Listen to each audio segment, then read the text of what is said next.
Elle est gloire et victoire pour moi. Et par elle, en la maison du Père, la couronne est offerte à ma foi. Et par elle, en la maison du Père, la couronne est offerte à ma foi.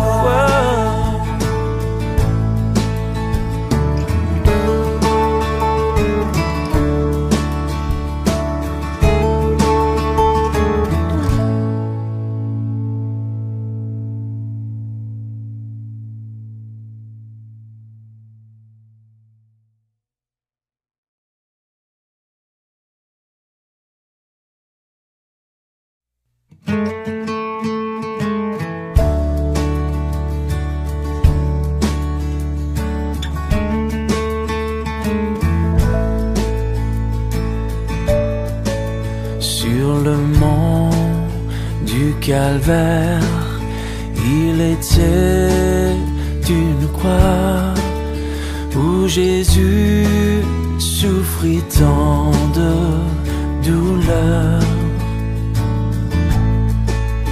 Oui, c'est là qu'il mourut sur cet infâme bois pour sauver le plus vil des pécheurs.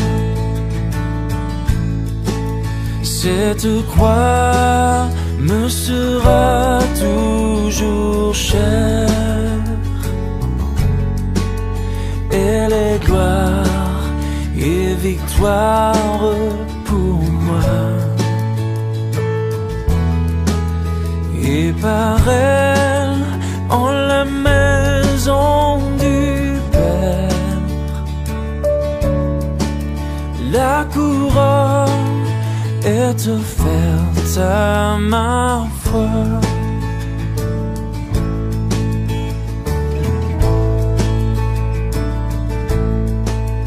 M'appuyant avec foi sur la croix de Jésus, sa bannière, je veux la porter jusqu'au jour bienheureux où parmi les élus dans le ciel je pourrai l'exalter. Oh, oh.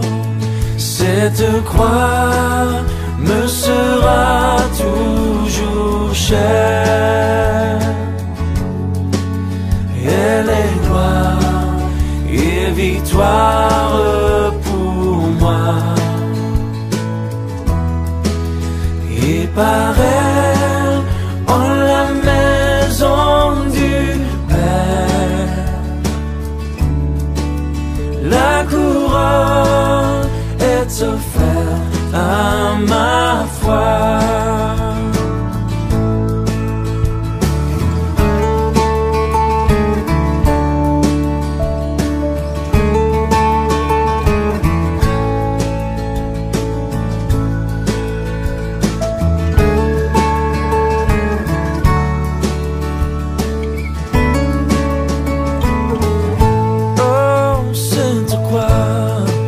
Cette croix me sera toujours chère.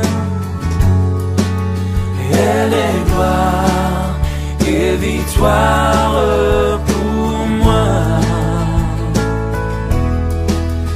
Et par elle, en la maison du Père, la couronne est offerte à ma foi. Et par elle, en la maison du Père, la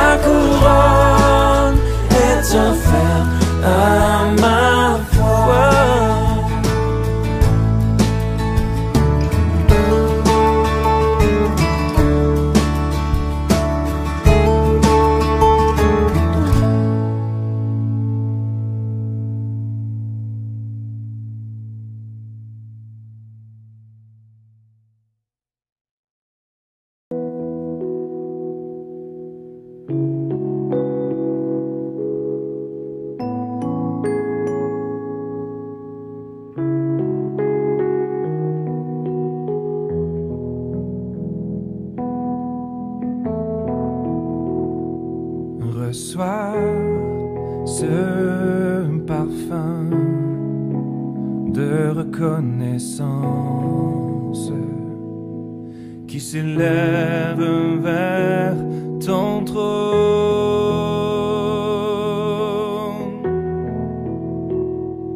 Reçois la louange de ta création qui célèbre ton saint nom. Nous chantons Alléluia,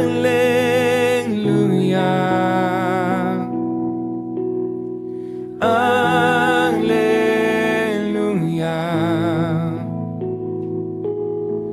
Alléluia,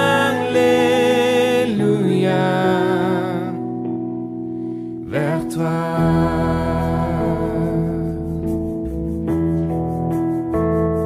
On reçoit ce parfum de reconnaissance qui s'élève vers ton trône.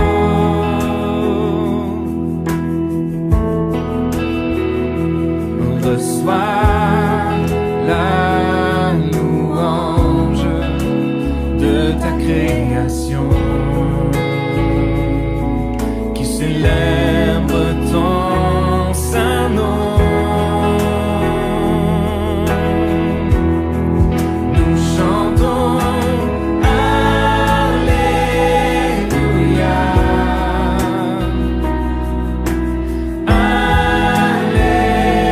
Alléluia,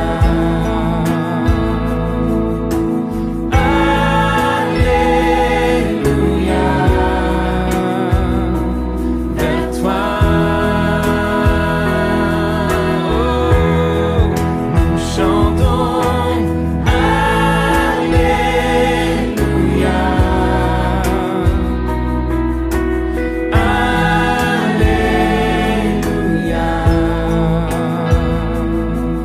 Alléluia, Alléluia, vers toi.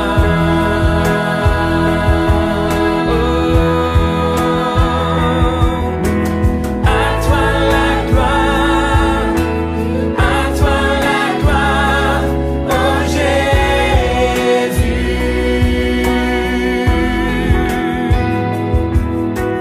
À toi la gloire, à toi la gloire, oh Jésus. Oh, oh, oh. À toi la gloire, à toi la gloire, oh Jésus. Nous chantons gloire, à toi la gloire, à toi la gloire, oh Jésus. Nous chantons Alléluia,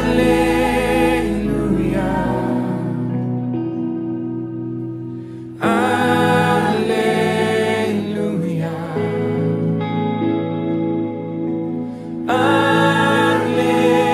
Alléluia, vers toi. Nous chantons Alléluia,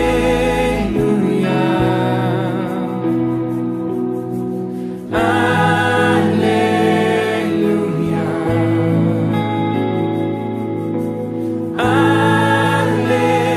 Alléluia, vers toi.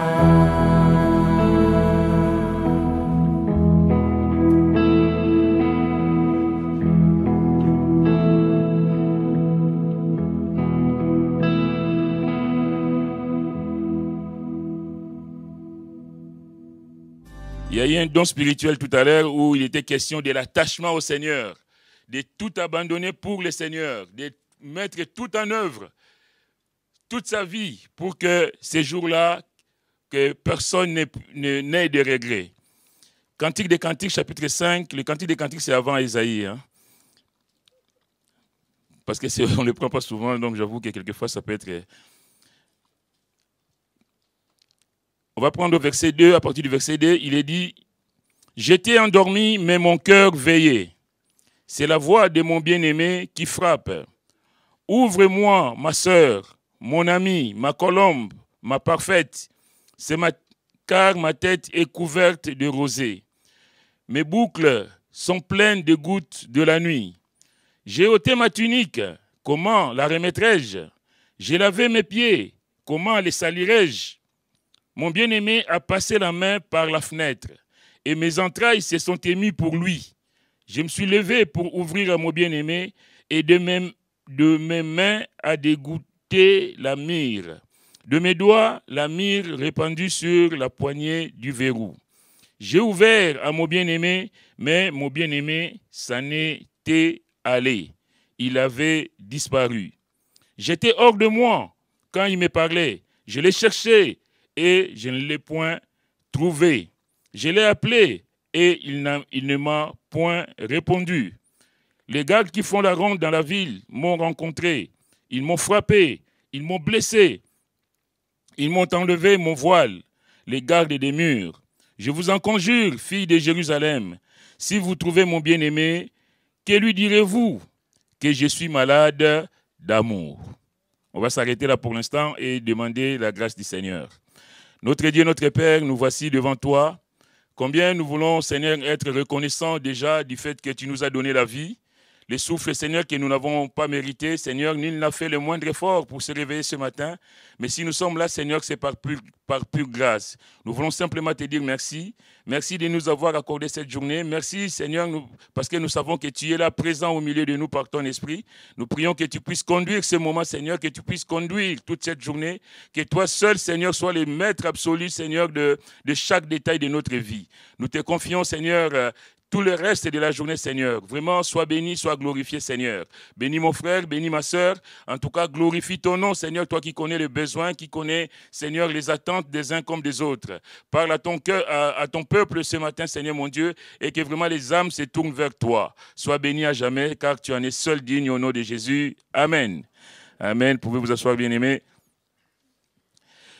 C'est un texte qui nous parle d'un homme qui vient voir sa bien-aimée, mais il n'a pas pu rentrer parce que la bien-aimée était occupée à autre chose.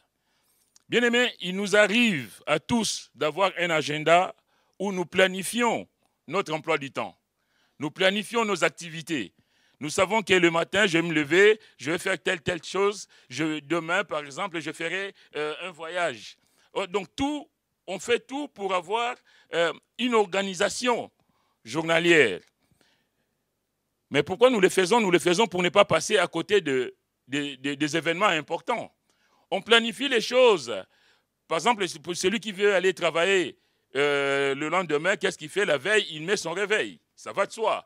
Je mets mon réveil parce que je ne veux pas que le sommeil m'emporte et que si je ne mets pas mon réveil, je ne pourrais peut-être pas me réveiller de moi-même. Je suis tellement bien sous ma couette, surtout quand il fait un peu froid ici, c'est l'hiver, le chauffage là te met bien sous la couette.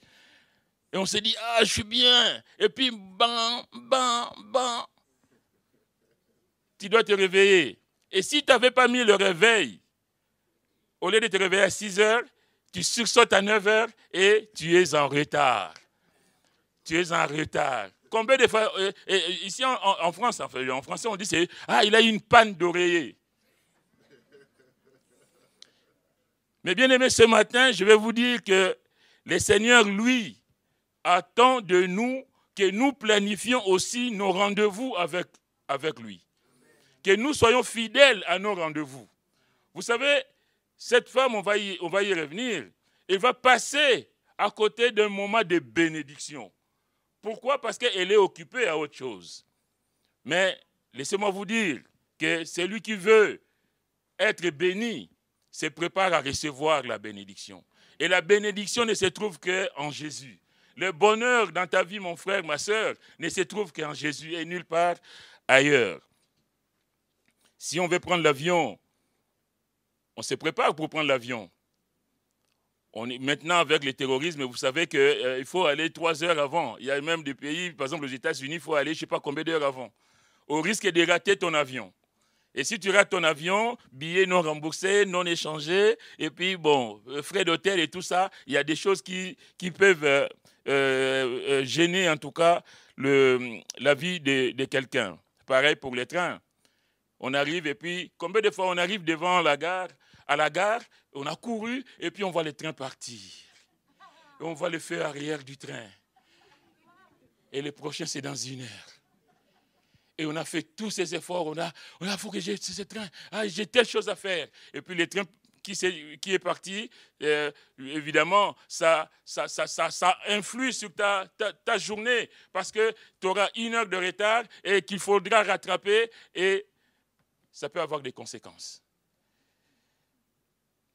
Pourquoi j'ai dit ça, bien-aimé? Parce qu'il y a des rendez-vous qui peuvent s'avérer importants et sinon vitaux.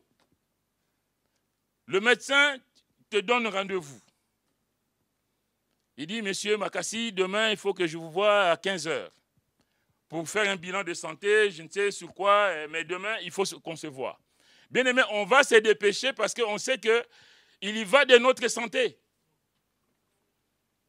S'il faut être là à 14 heures, 1 heure avant, je serai là. Parce que j'ai besoin qu'à 15 heures, le médecin puisse me voir et qu'il puisse prescrire des choses pour ma santé. Et combien nous devons avoir la même spontanéité pour le Seigneur. Quelquefois, les choses du Seigneur sont mises, mais vraiment à l'écart. En dernier, je fais d'abord ma vie. Merci Seigneur pour la parole ce matin. Je fais d'abord ma vie, je fais d'abord ce que je veux, et après, je verrai pour le Seigneur. Le Seigneur fixe des rendez-vous avec chacun de nous. Mais est-ce que nous le respectons? Vous savez, je disais tout à l'heure dans la prière qu'on se lève le matin, pas par le moindre effort. Vous savez, nous respirons de façon involontaire. Même si quelquefois on peut faire un effort pour freiner sa respiration, mais la respiration, c'est un mouvement involontaire. Et les jours où ça s'arrête, ce sera aussi, là, ça sera volontaire de la part du Seigneur. Mais toi, tu ne peux pas arrêter ta respiration tout seul. Dieu fixe des rendez-vous avec chacun, mais est-ce que nous respectons ces rendez-vous? Ou nous privilégions nos rendez-vous personnels pour nos intérêts? Je rendez-vous à la banque pour signer un crédit, je vais me dépêcher. Le banquier a dit 16 heures, et puis à 15 heures. Ah ben oui, parce que le crédit, là, si je le rate, ce ne sera pas mes affaires, les hommes d'affaires qui sont dans la salle, ils savent. Ah oui, mais parce qu'il faut que les affaires marchent. Et le banquier t'a donné rendez-vous. Et tu es là avec dans ta voiture, tu attends. C'est même avant l'heure du rendez-vous. En tout cas, si il nous arrive de ne pas respecter nos rendez-vous, le Seigneur, lui, il est toujours là. Lui, il respecte. La Bible nous dit que si nous sommes infidèles, lui demeure fidèle car il ne peut se renier lui-même. Dieu fidèle, on l'a chanté. Dieu, lui, il est fidèle. Bien-aimé, mais est-ce que nous sommes fidèles vis-à-vis de lui? Est-ce que nous respectons nos engagements vis-à-vis de lui? La fidélité fait partie des attributs divins. Quand Moïse va rencontrer l'Éternel dans le buisson ardent, et Dieu va se présenter, je suis celui qui suis. Il est en train de lui dire que je suis le Dieu éternel qui subsiste par lui-même, le Dieu qui n'a ni commencement ni fin, le Dieu immuable, le Dieu fidèle, digne de confiance. Et s'il est digne de confiance, ce qu'il dit, il le fait. Mais ce que nous disons pour lui, est-ce que nous le faisons? Dans Nombre chapitre 23, verset 19, il est dit « Dieu n'est pas un homme pour mentir, ni fils d'homme pour se repentir. Ce qu'il a dit, ne le fera-t-il pas? Ce qu'il a déclaré, ne l'exécutera-t-il pas ?» Quand Dieu parle, bien-aimé, il faut écouter. Quand Dieu te donne une promesse, il faut la saisir. Dieu ne peut pas mentir. Il est Dieu. L'ennemi, c'est le menteur. Mais Dieu n'est pas dans le mensonge. Il est dans la vérité. Raison pour laquelle Jérémie dira Maudit soit l'homme qui se confie dans l'homme, qui prend la chair pour son appui et qui détourne son cœur de l'Éternel. C'est une malédiction de se détourner de l'Éternel, de s'appuyer sur sa suffisance, de s'appuyer sur soi-même, de s'appuyer sur son acquis, sur ses acquis. Et le frère disait tout à l'heure que ce n'est pas ton compte en banque qui va faire que tu sois, je ne sais pas quoi. Ce n'est pas ça qui va faire ton bonheur. On peut avoir un compte en banque blindé et être malheureux. Bien aimé, mais ce n'est pas pour se jeter des fleurs, mais je vous dis, quand le matin, on se prépare pour venir à l'église, mais je dis, mais quelle bénédiction. Et d'entendre les prières monter, de louer le Seigneur. Mais c'est jour de joie. Jour de joie, jour de victoire. Tu sors ta belle robe, ma soeur. Ah, je vais aller louer mon Seigneur. Et mon frère, pasteur Jean Blaise, il met son beau costume. Ah, je vais aller célébrer mon Dieu. On oublie les soucis de la semaine. On a tous travaillé, enfin tous, en tout cas pour ceux qui travaillent, et même à l'école et tout ça. Mais en tout cas, on a eu une vie active dans la semaine. Et puis le matin là de dimanche, on se prépare. Et moi, je dis souvent qu'on doit même se préparer la veille. Qu'on doit se préparer la veille pour que la journée soit encore meilleure. On n'attend pas simplement les dimanches. Je suis fatigué, mais le samedi soir, là, je suis en train de préparer quel verset, quel Seigneur, parle-moi. Je vais apporter quelque chose à l'église. Demain, je vais être en bénédiction pour mon frère. Quand j'arrive là, René me dit, Jean, mais tu sais que Hector te demande. Il dit, mais ça fait longtemps qu'il ne t'a pas vu. Waouh! J'ai dit, merci Seigneur. Le frère qui pense à son frère parce qu'il ne l'a pas vu depuis un moment. Combien d'appels j'ai reçus de la part des gens de l'église? Évidemment, je sais que vous avez beaucoup prié pour moi, mais j'ai reçu des gens qui disent, ah, mais pasteur, on ne te voit pas, qu'est-ce qui se passe? Parce qu'il y a quand même cette famille de Dieu, il y a quand même cet amour de Dieu qui nous unit. C'est le ciment qui unit les frères entre nous, les sœurs, et voilà. Donc nous sommes une famille. Et quand un de nous souffre, c'est le corps de Christ qui souffre. Quand un de nous est malade, c'est tout le corps qui est malade. Nous nous appuyons sur le Seigneur. On ne peut pas se détourner du Seigneur. Maudit soit l'homme qui se confie dans l'homme, qui prend la chair pour son appui et qui détourne son cœur de l'Éternel. La Bible dit, il est comme un misérable dans le désert. Il ne voit point arriver le bonheur.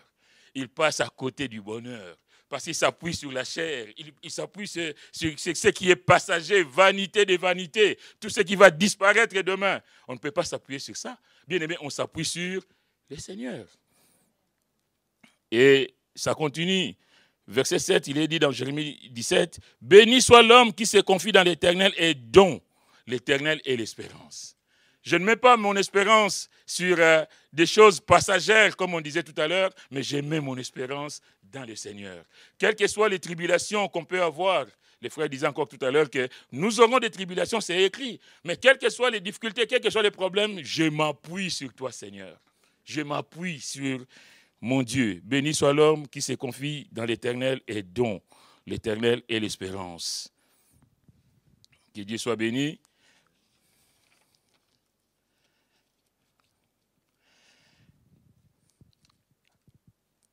Vous savez, on n'est né pas chrétien, on le devient. Le frère disait encore tout à l'heure que de musulman qu'il était, il n'avait jamais entendu parler que quelqu'un était mort pour lui, que quelqu'un avait payé pour lui. Devenu chrétien, il réalise que il apprend que quelqu'un a payé pour lui. Combien, je veux dire que c'est réconfortant de savoir que toi, tu as une dette et tu apprends que quelqu'un a payé pour toi. Oh, quel soulagement!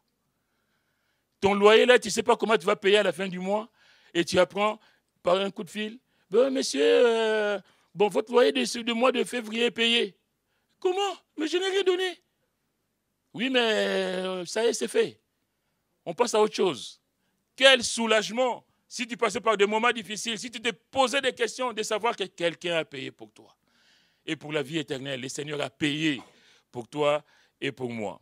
On n'est pas chrétien, on le devient par un choix personnel, par un choix volontaire. On n'est pas sauvé en famille, on est sauvé individuellement. Chacun de nous rendra compte devant le Seigneur. Chacun de nous prendra une décision vis-à-vis du Seigneur. Chacun de nous aura sa conduite vis-à-vis du Seigneur. Alors, revenons à notre texte. La bien-aimée dit, j'étais endormi, au verset 2, j'étais endormi, mais mon cœur veillait. Elle était endormie, mais elle dit que son cœur veillait. Une fois la décision prise de devenir chrétien, chrétienne, bien-aimé, le Seigneur veut nouer des relations intimes avec nous.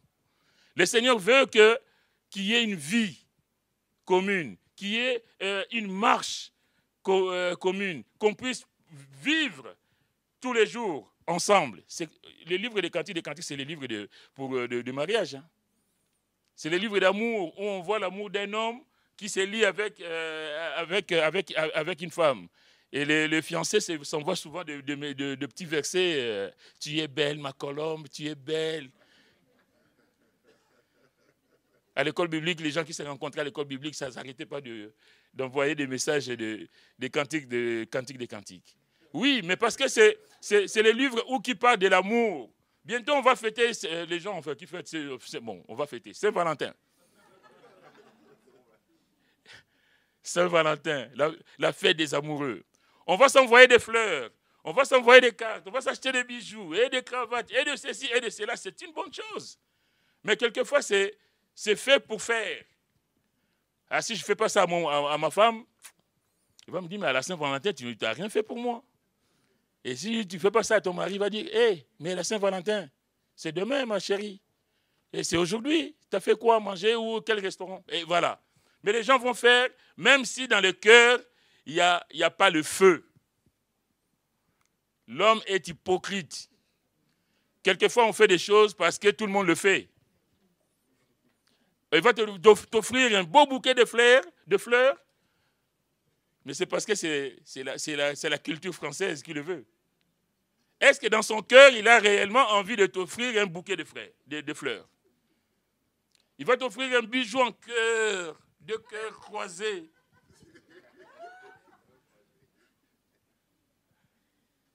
Pour du cinéma. L'amour se vit tous les jours, bien-aimé. Avec ta femme, avec ton mari, c'est tous les jours. On n'attend pas le 14 février. Je t'offre un bouquet de fleurs le 14 février, le reste on verra l'année prochaine.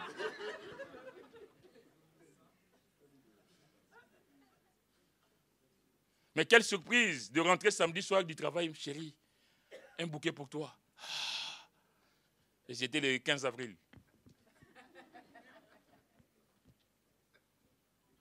Il y a beaucoup d'hypocrisie dans nos rapports les uns vis-à-vis des autres. Mais qu'on soit sincère, mes frères et mes sœurs. Le seul qui n'est pas hypocrite, c'est le Seigneur, c'est ton Dieu. Lui, il t'aime d'un amour vrai. Je ne dis pas que nos maris, nos femmes ne nous aiment pas. Hein? Ne me faites pas dire ce que je n'ai pas dit. Mais en tout cas, dans le couple, il faut qu'il y ait le Seigneur. C'est lui qui doit être ce ciment qui nous unit l'un à l'autre. Donc, il y a donc une décision, je disais tout à l'heure, il y a donc une décision à prendre. Le Seigneur veut nouer des relations intimes avec chacun de nous, mais à condition qu'on lui laisse la liberté d'accès à chaque compartiment de notre vie. On devient chrétien, on marche avec le Seigneur, on vit avec le Seigneur, mais est-ce que nous lui laissons la liberté d'aller partout? On voit ici, il vient rencontrer sa bien-aimée, mais sa bien-aimée ne veut pas ouvrir. La bien-aimée est à l'intérieur, le bien-aimé dehors. Ouvrez-moi, ma parfaite, ouvrez-moi. Elle entend, mais elle réagira plus tard. Bien-aimé, le Seigneur a besoin qu'on soit réactif, tout de suite. Quand Dieu te parle, mon frère, ma soeur, réagis à la parole de Dieu immédiatement.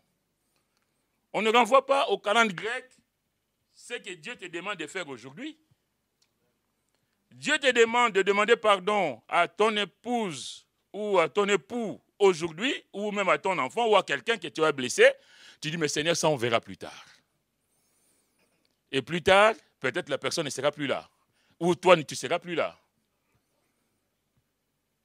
Moi, j'ai vu dans des familles où ça ne se parlait pas, il y avait des conflits, et puis il y en a un qui est décédé.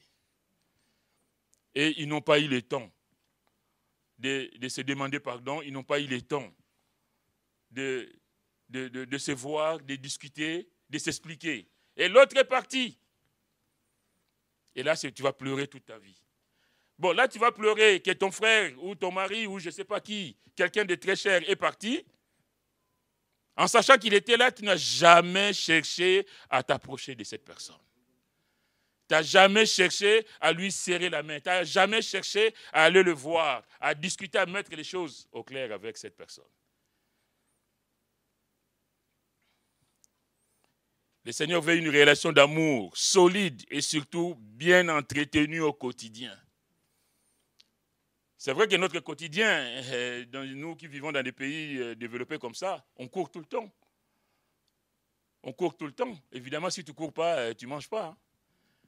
Donc tu cours pour le travail, pour aller chercher les enfants, pour ceci, pour cela. Mais quelle part nous laissons au Seigneur dans les 24 heures que nous avons en une journée? Quelle part nous laissons au Seigneur? Le Seigneur, en tout cas, lui, veut une relation d'amour solide et bien entretenue au quotidien. Ce n'est pas mensuel. Comme certains qui disent, moi je suis croyant, mais je vais à l'église seulement à Pâques. Oh là là. Il y en a qui vont à l'église seulement à Noël. Allez dans les églises catholiques, vous allez voir. Dans le reste de l'année, c'est vide. À Noël, vous êtes dehors. Hein. C'est blindé. Parce que tous les non-pratiquants, croyants mais non-pratiquants, quelle aberration. Je crois en Dieu, mais je ne pratique rien. Oh là là. Et tous ces croyants non-pratiquants allaient à Noël. Et puis, Noël passé, ils retournent dans leur vie comme avant. Le Seigneur nous dit, bien-aimés, veillez donc, puisque vous ne savez pas quel jour votre Seigneur viendra. Les dons qu'on a eu tout à l'heure nous disaient quoi? Il faut tout laisser de côté pour le Seigneur. Parce que ces jours-là, il ne faut pas pleurer. Il viendra un jour où il y aura des pleurs et des grincements des dents. Mais que ce ne soit pas le cas pour toi ni pour moi. Que Dieu nous aide. Veillez donc, puisque vous ne savez ni le jour ni l'heure. Ici, la bien-aimée, elle était endormie, mais mon cœur veillait. Elle a ses torts, on va dire ça comme ça, mais en même temps, son cœur veillait. Bien-aimé, est-ce que nous veillons?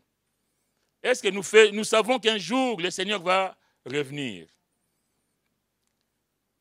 Verset 1er toujours, il dit donc son cœur veillait. C'est la voix de mon bien-aimé qui frappe. Elle est à l'intérieur, elle entend la voix de son bien-aimé qui frappe. Ce verset me rappelle le verset de Jean 10, quand le Seigneur dit « Mes brebis entendent ma voix, je les connais et elles me suivent. » Mes brebis, elles entendent ma voix. Mes brebis me connaissent. Mes brebis me suivent. Parce qu'ils ne vont pas suivre n'importe qui. Parce qu'ils entendent la voix du Seigneur. Bien-aimés, est-ce que c'est le cas pour nous? Qui est-ce que nous suivons? Déjà, qu'est-ce que nous écoutons? Quelquefois, on écoute beaucoup d'autres choses que ce que dit le Seigneur. On écoute nos musiques à longueur de journée, et maintenant avec Internet, tout le téléchargement possible sur nos portables. Je disais à quelqu'un dernièrement, ton enfer, c'est dans ton portable. Sérieux. Dans nos portables, qu'est-ce qu'il y a dedans? Les gens sont toujours, tu vois les gens marcher avec le portable. Tu as envie de tuer, mais l'autre il est comme ça avec son portable. Il va dans tous les sens. Tu vas dans le métro, tout le monde avec son portable. Toi qui n'as pas le portable à mettre, tu n'es pas branché, quoi. Ils vont même dire, mais lui là, il est hors connexion. Tout dans le portable. C'est pas mauvais. On vit notre époque, on vit notre temps. Mais qu'est-ce qu'il y a dans ton portable, mon frère, ma soeur?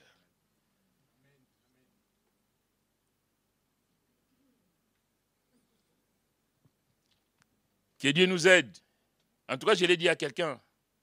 ton enfer, tu le portes avec toi. Ton enfer, c'est dans ton portable.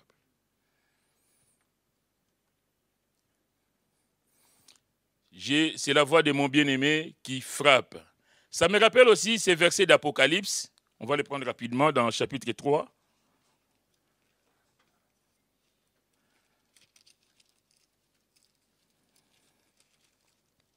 Apocalypse chapitre 3, c'est l'église de Laodicée au verset 14. Écrit à l'ange de l'église de Laodicée, voici ce que dit l'Amen, le témoin fidèle et véritable, le commencement de la création de Dieu. Je connais tes œuvres, je sais que tu n'es ni froid ni bouillant.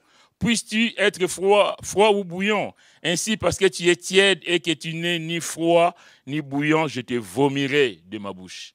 Dieu n'a que faire des gens qui sont tièdes. Il n'est pas froid, mais Dieu n'a que faire de ceux qui sont tièdes. Tu n'es ni froid ni bouillant, je te vomirai de ma bouche. Parce que tu dis, je suis riche, je me suis enrichi et je n'ai besoin de rien. Et parce que tu ne sais pas que tu es malheureux, misérable, pauvre, aveugle et nu.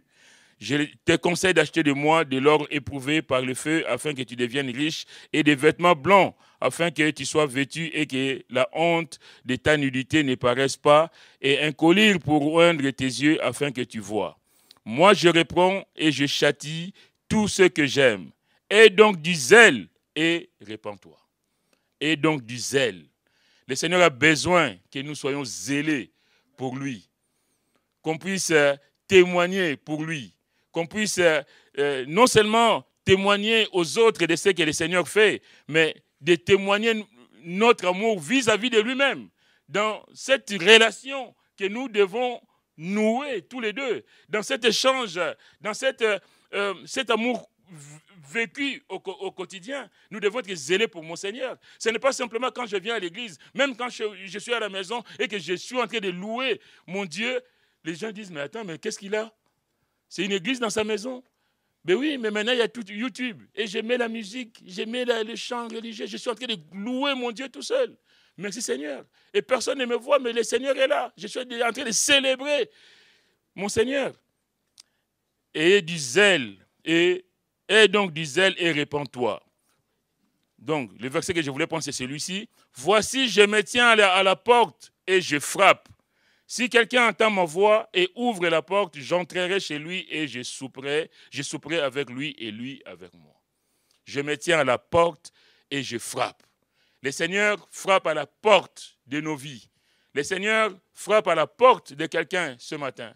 Tu es peut-être à l'église, mais la porte de ta vie est fermée.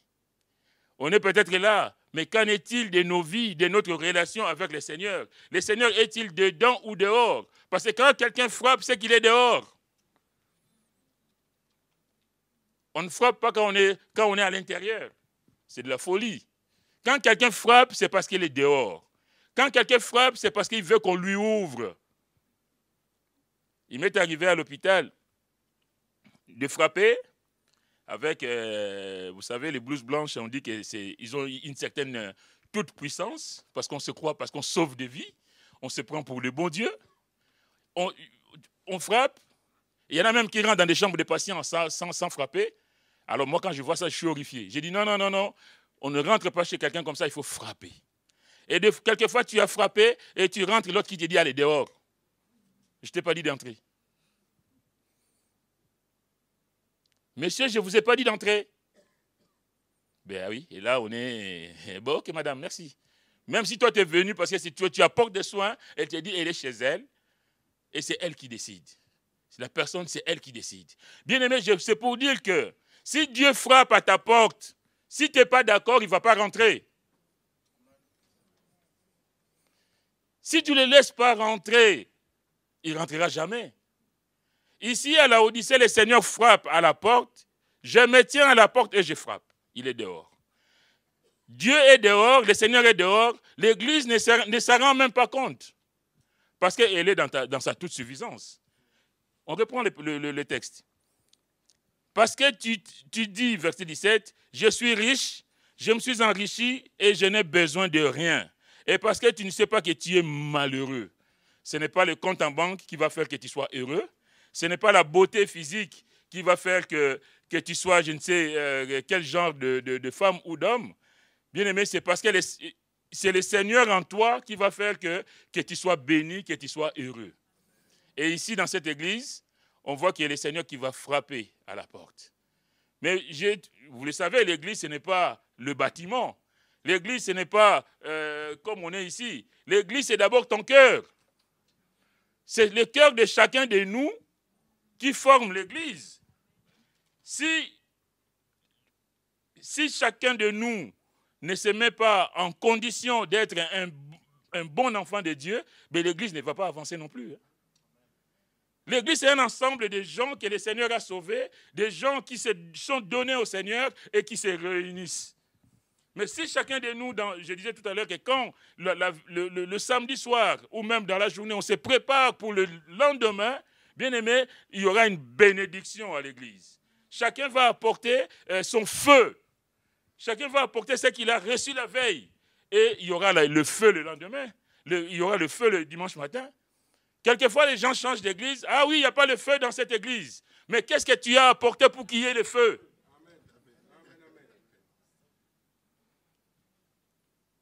Tu apportes la critique, tu apportes la médisance, tu passes des nuits dans des boîtes de nuit ou je sais dans de quelle soirée, et le dimanche tu es à l'église, ah, il n'y a pas le feu ici, moi je change d'église. Tu attends le feu des autres.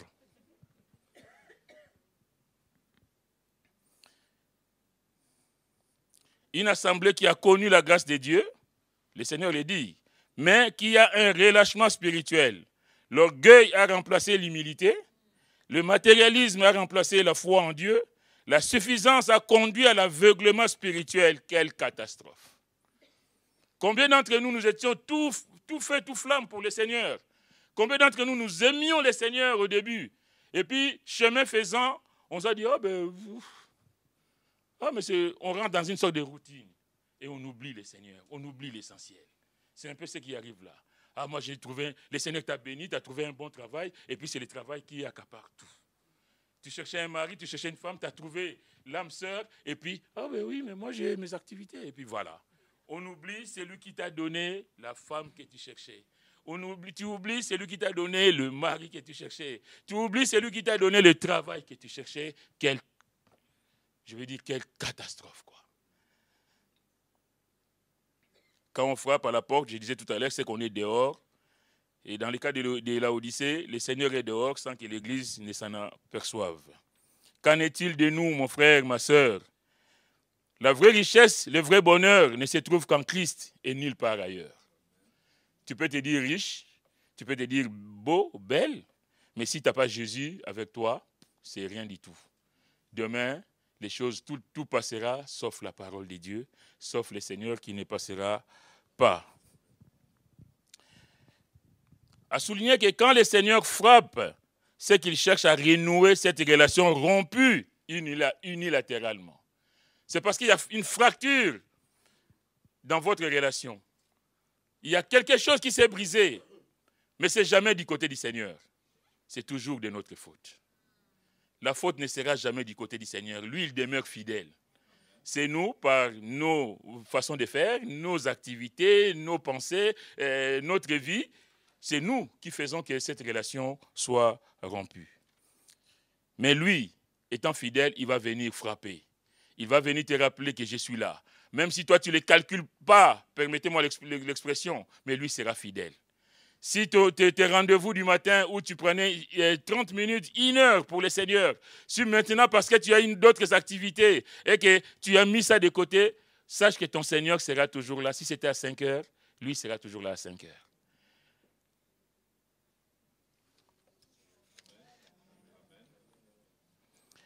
C'est la manifestation de son amour pour cette église, pour cette épouse infidèle et aveuglée. Les choses de ce monde nous aveuglent. Les choses de ce monde nous rendent insensibles à la voix de Dieu. Bien aimé, je vais dire, et quand on lui ouvre, quel bonheur, quand on a ouvert la porte au Seigneur et que le Seigneur peut rentrer. Quel bonheur, quelle bénédiction. Le rendez-vous manqué. Cette dame, la Sulamite, on va retourner dans notre texte de base, donc Cantique des Cantiques au chapitre 5. Le rendez-vous manqué. Cette dame a raté son rendez-vous avec son amoureux. Saint-Valentin, raté. Mais le premier rendez-vous raté dans l'histoire biblique, c'est dans le jardin d'Éden. Dieu donne rendez-vous à chacun de nous. Dieu, lui, il est fidèle. Dieu lui répondra présent quoi qu'il en soit. Et à Éden, la chute de l'homme, où le serpent, Satan, vient jeter le doute sur l'amour de Dieu, sur la révélation de Dieu. Bien-aimés, laissez-moi vous dire qu'on n'écoute pas n'importe quoi et on n'écoute pas n'importe qui. L'ennemi va dire, le serpent va dire à Ève, Dieu a-t-il réellement dit, vous ne mangerez pas de tous les arbres du jardin? Il va jeter le doute. Dieu a-t-il réellement dit? Tu es sûr que Dieu t'a parlé, toi? Tu es sûr de ce que tu as entendu? Mais Dieu a dit ça. Et nous aussi, ça nous arrive.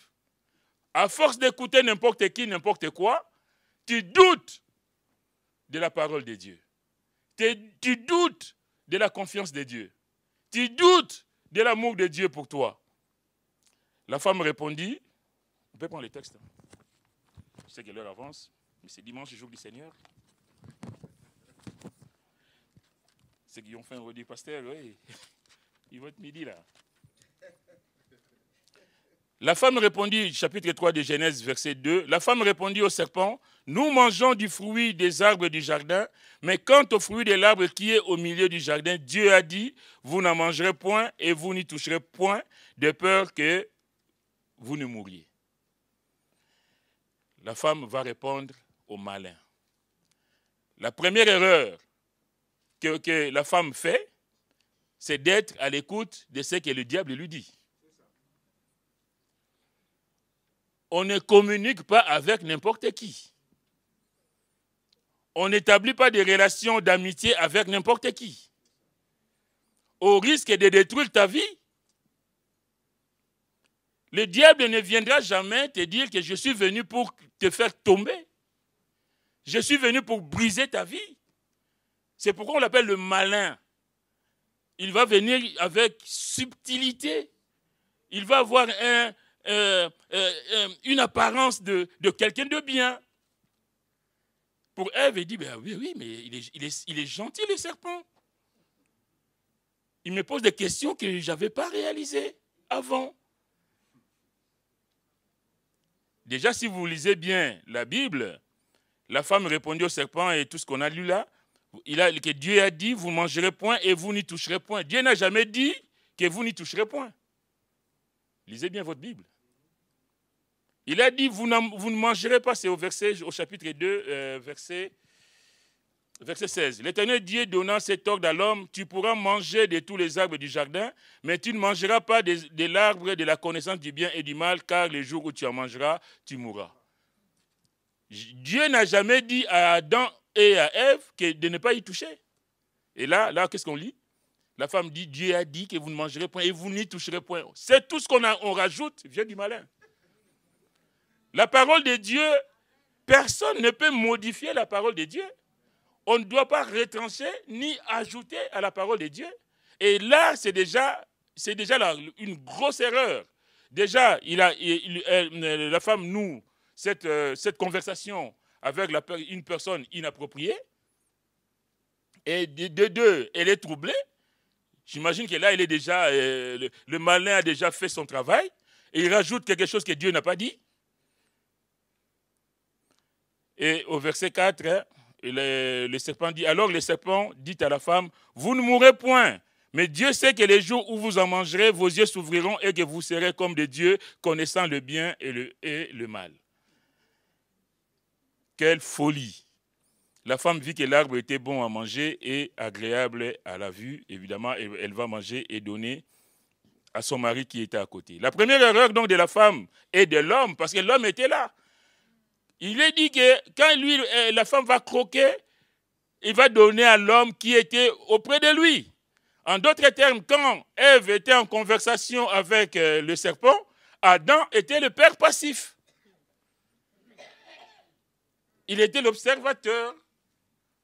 Bien aimé, combien nous devons faire attention dans nos vies personnelles de ne pas laisser rentrer l'ennemi. Ta femme parle, je ne sais pas quoi, avec qui, fait n'importe quoi, ou l'homme fait n'importe quoi, mais toi tu es là, tu dis rien. Adam était là. Il aurait pu dire non, non, non, non, non, non, Ève, Dieu ne nous a pas dit ça comme ça. Ah non, non, non, non, non, allez, toi là, dégage. Mais il n'a rien dit. Et même il va croquer ce qu'on lui a donné.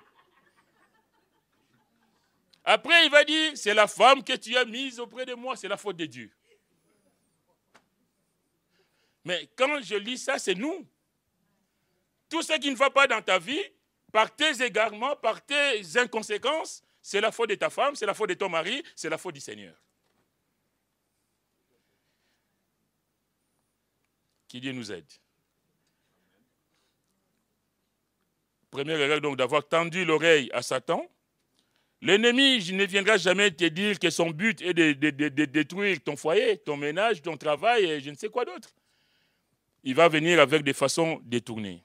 Du fait d'accepter cet échange de paroles prouve à quel point Ève avait implicitement admis la question du serpent. Il faut savoir couper court à des choses qui ne sont pas pour la gloire de Dieu, mes frères et mes sœurs. Ce matin, je vous exhorte. Nous devons nouer cette relation avec le Seigneur. Nous devons avoir ces rendez-vous bénis tous les jours avec le Seigneur. Mais ne laissons pas rentrer l'ennemi dans notre relation. Quelquefois, on se dit spirituel. Que, ah, mais moi, non, moi, ça qu'il a fait là, moi, c'est que le frère là, il est tombé dans le péché. Ah, non, moi, ça ne m'arrivera jamais. La chair est faible. Le Seigneur l'a dit. Et les jours où ça va t'arriver, tu vas comprendre que tu as lancé les pierres sur des gens, sur d'autres, et que toi, tu n'étais pas mieux qu'eux. On se croit fort, mais on ne l'est pas du tout. L'arme fatale contre les diables, contre l'ennemi, c'est la foi à la parole de Dieu. Dieu a dit, parce que Dieu m'a dit, je garde pour moi. Parce que la parole de Dieu me l'a dit, je le tiens pour moi. Je le prends pour acquis. C'est Dieu qui l'a dit. Vous savez, quand j'étais à l'école biblique, il y a une histoire que le pasteur Michel Maurice nous a racontée. C'est Napoléon qui faisait l'équitation et il a failli tomber de son cheval. Et il y a un soldat qui était à côté qui a fait que l'empereur ne tombe pas. Et Napoléon va lui dire « Merci mon capitaine ». Le gars, il n'était pas capitaine, il était simple soldat. Et le soir, au mess des officiers, il s'est pointé. Il est venu. Les officiers sont là, mais attends, mais toi, tu es deuxième classe, je ne sais pas quoi là, qu'est-ce que tu fous là? Il dit, je suis capitaine, respect. Qui t'a fait capitaine depuis quand? Lui. Et l'empereur a dit. Parce qu'il l'a dit et tout le monde était bouche bée. Si l'empereur a dit qu'il est capitaine, qu'est-ce que toi tu vas changer là-dedans? Toi qui es qui pour te dresser devant Napoléon et dire non, empereur. Et lui, il n'a pas attendu d'avoir la tenue d'apparat, d'avoir les galons, mais parce qu'on le lui a dit, il est venu.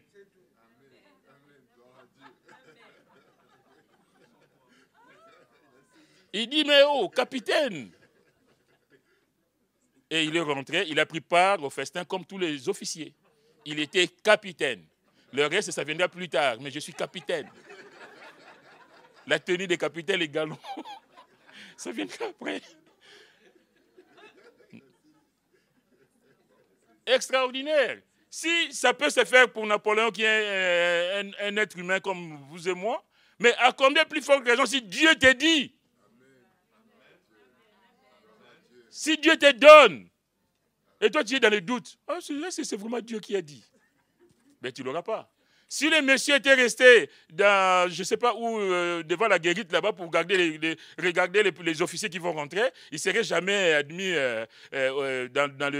au festin des officiers. Hein. Mais l'empereur l'a dit. Il est souverain, il est au-dessus de tout. Celui qui a tout pouvoir m'a dit que je suis capitaine et toi tu vas dire que je suis simple soldat.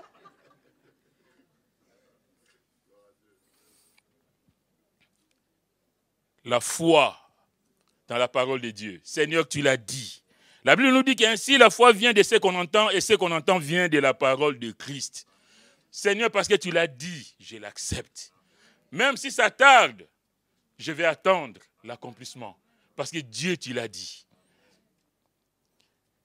Si Adam et Ève ont chuté au jardin d'Éden, nous voyons l'exemple de Jésus, lui il est fidèle.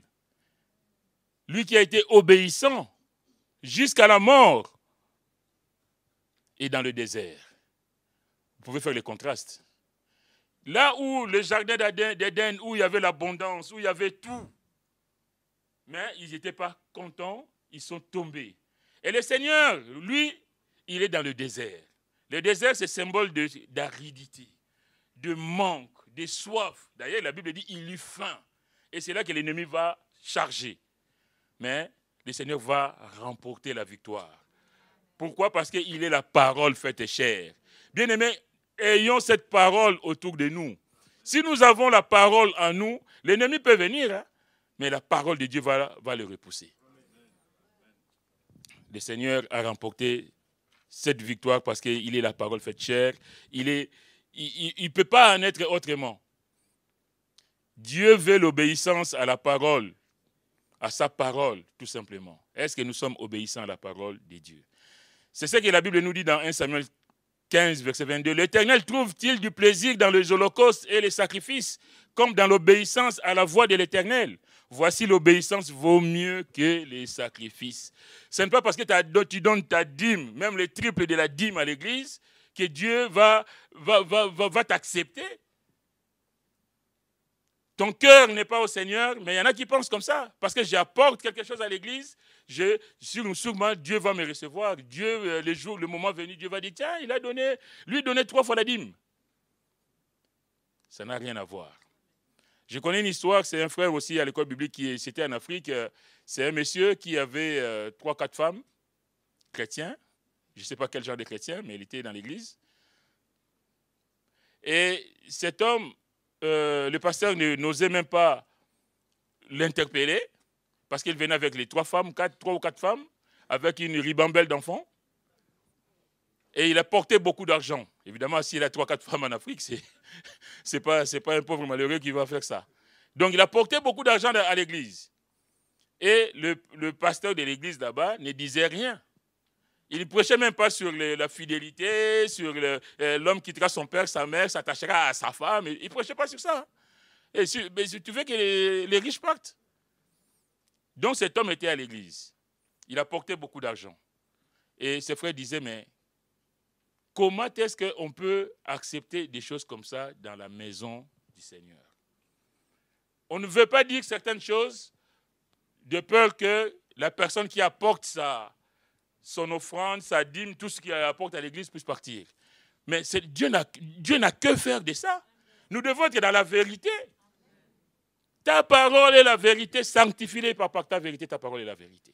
On doit annoncer la parole de Dieu. Ce n'est pas parce que quelqu'un apporte une certaine somme à l'église. Comment on les appelle, les donateurs? Il est donateur mais il vit dans le péché. On ne va rien lui dire parce que s'il part là, on ne pourra pas payer l'église. Hein. Et Dieu, il est où? L'obéissance vaut mieux que les sacrifices. L'observation de sa parole vaut mieux que la graisse des béliers. Car la désobéissance est aussi coupable que la divination et la résistance ne l'est pas moins que l'idolâtrie et les thérapies.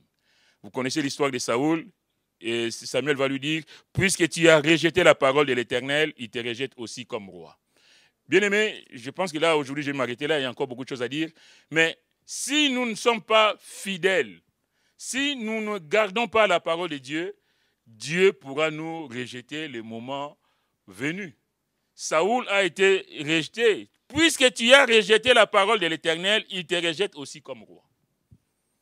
Que cela ne soit pas ainsi pour toi ni pour moi, mais soyons fidèles au Seigneur et respectons les rendez-vous du Seigneur. Je vais laisser la place au pasteur, je ne sais pas où il est. Ah, il est derrière. Que Dieu vous bénisse. Je pense qu'on va y revenir la prochaine fois si Dieu nous donne l'opportunité. Soyez bénis et j'ai vraiment à cœur de poursuivre ces messages avec vous. Mais pour aujourd'hui, on va arrêter là. Soyez bénis.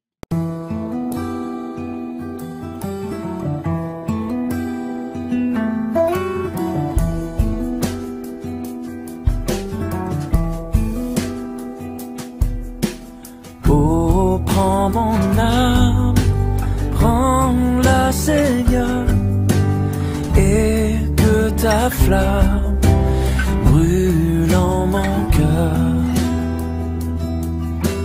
que tout mon être vibre pour toi, sois seul mon maître, ô divin roi.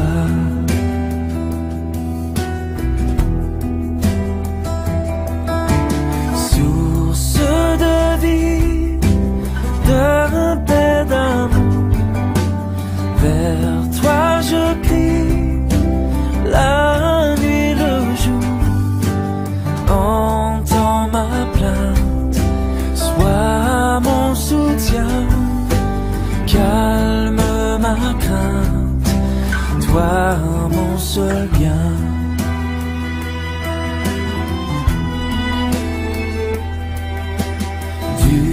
Mal perfide, oh garde-moi, viens, sois mon guide, chef de ma foi. Quand la nuit voile tout à mes yeux, sois mon étoile, brille des cieux.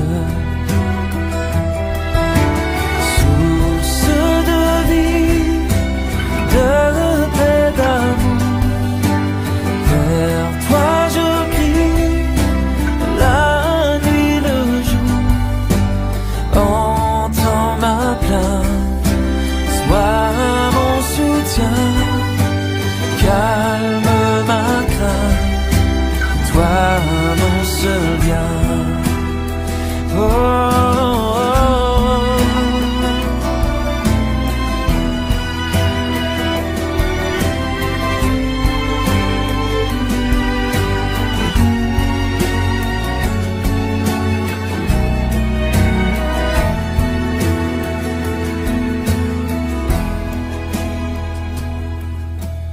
Voici l'aurore d'un jour nouveau, le ciel se dort de feu plus beau.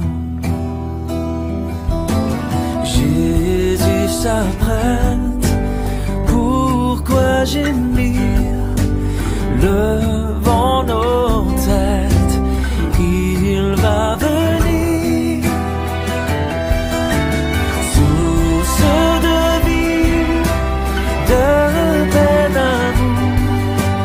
Vers toi je crie, la nuit, le jour, entends ma plainte, sois mon soutien, calme ma crainte, toi mon seul bien.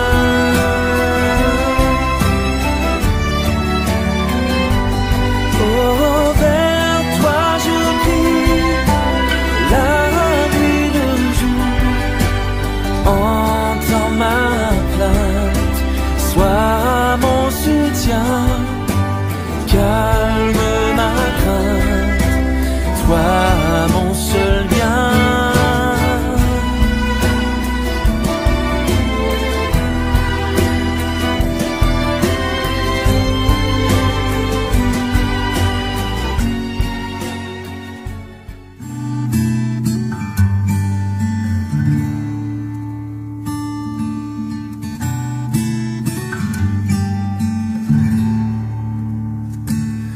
Tel que je suis sans rien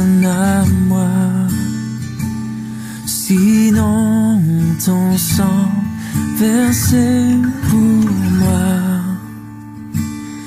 et ta voix qui m'appelle à toi, agneau de Dieu, je viens.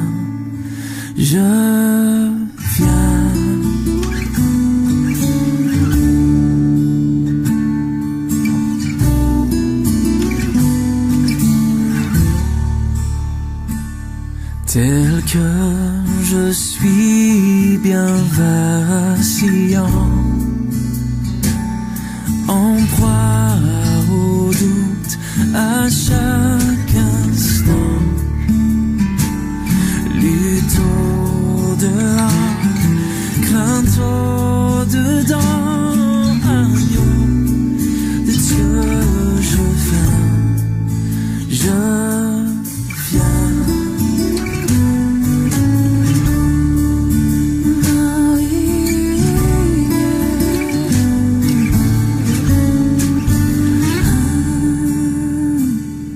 Tel que je suis, ton cœur est prêt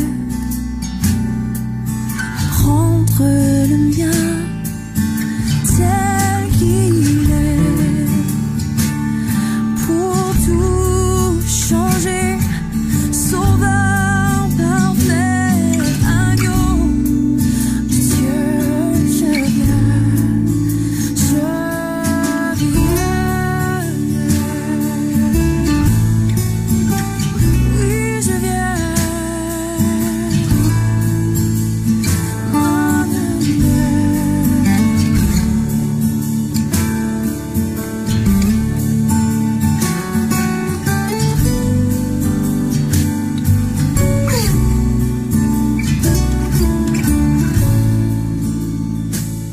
Tel que je suis, ton grand amour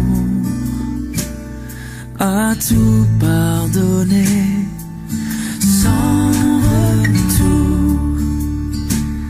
Je veux être à toi.